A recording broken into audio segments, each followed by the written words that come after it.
Vice ganda ay spotted na kasama ni Barbie sa after party at may kilalaro tungkol sa borda. Trending at usap-usapan pa rin sa lahat ng social media ang naging kaganapan sa gala night between Barbie, Jameson at David Licauco. Sinasabing hindi di umano nagpapa-interview ngayon si Barbie dahil sa napakaraming nambabash dito. Hindi kasi makamove on ang mga Barda fanatics sa mga nasaksihan nila sa gala night.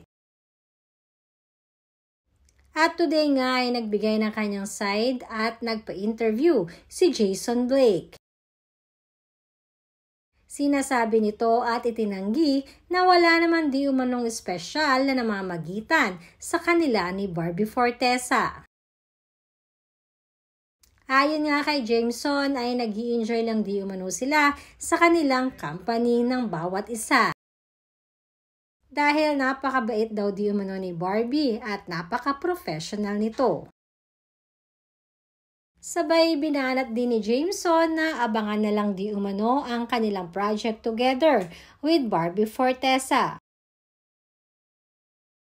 Bagay na napaisip ang napakaraming netizens. Kaya naman hindi maiwasan ng mga ito na mapanatag at masabing ang lahat lang pala ay para lamang sa project nilang dalawa. Ayon naman sa aming source ay maging si Vice ganda ay sinasabing mukhang friends lang naman talaga sina Barbie at Jameson. Dahil after party ay spotted nga silang tatlong magkakasama sa isang sikat na fast food chain na kanilang ini-endorsong parehas.